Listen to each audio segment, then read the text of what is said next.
साल का सच इतिहास की गर्द के नीचे है। दोनों पक्ष अपने अपने साक्ष्य लेकर अदालत में। अदालत की तरफ से मिली राहत से मुस्लिम पक्ष आश्वस्त है और पूजा स्थल कानून को लेकर अपना पक्ष पेश कर रहा है। हमने बात की इस्लामिक स्कॉलर और वकील असद खान फलाही से। प्लेसेस ऑफ वर्शिप एक्ट को लेकर बहुत ज्यादा चर्चा शुरू हो गई है। कहा जा रहा है कि अपनी कन्वीनियंस के हिसाब से इसे हर पक्ष इंटरप्रेट कर रहा है। अगर किसी को कोई दिक्कत है तो आखिर उससे कोर्ट जाने का अधिकार कोई कैसे छीन सकता है?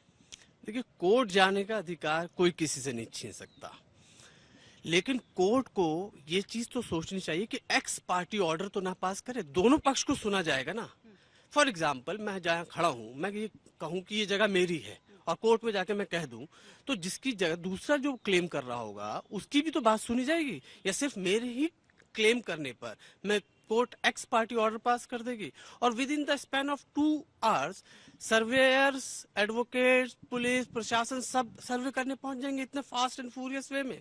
पॉइंट ये है मैम कि प्लेसेस ऑफ वर्शिप एक्ट का क्या है मतलब है। प्लेसेस ऑफ वर्शिप एक्ट ये कहता है कि 15 अगस्त 1947 के बाद जो भी मजहबी मकामात है, जो भी वर्शिप प्लेसेस है, मंदिर हो, मस्जिद हो, गुरुद्वारा हो, गिरजाघर हो, चाहे ज्यूस के जो भी माबद हैं और इबादत गाहें हैं, ना तो उनकी नौइयत यानी नेचर और ना उनको डेमोलिश, इन दोनों को ही चेंज नहीं किया जा सकता। उसमें सिर्फ एक एक्सेप्शन था, अपवाद था, वो अपवाद राम मंदिर को रखा गया, ऊपर वाले के उससे वो भी रिजॉल्व हो गया।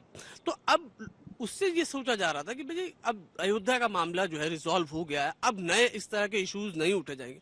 अगर इस तरीके से हर जगह पे क्लेम किया जाने लगे तो मैम, अगर हिस्ट्री की knowledge you must be having, एक दौर में हिंदुस्तान में बुद्धिस्ट का बहुत बड़ा वो रहा है, तो उनके भी बहुत सारे निकलने लगेंगे।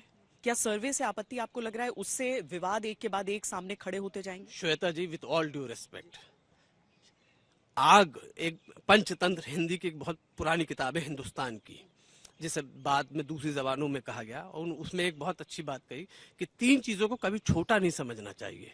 उसमें कहा गया एक चिंगारी, एक दुश्मन, एक बीमारी। तो जिस सर्वे की आप बात कर रही है ना, वो चिंगारी होती है।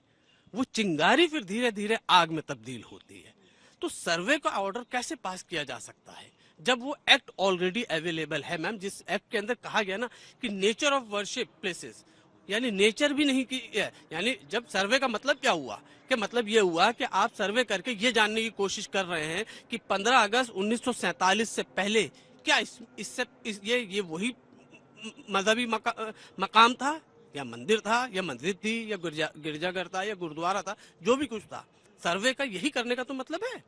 तो वो चिंगारी है बेसिकली सर्वे का ऑर्डर देना भी, कि आपने सर्वे का ऑर्डर दे दिया, एक दूसरी कम्युनिटी के अंदर ये खौफ पैदा कर दिया, उनके अंदर ये डर पैदा कर दिया कि आज सर्वे का ऑर्डर है, कल किस चीज का ऑर्डर होगा, यू नेवर नो।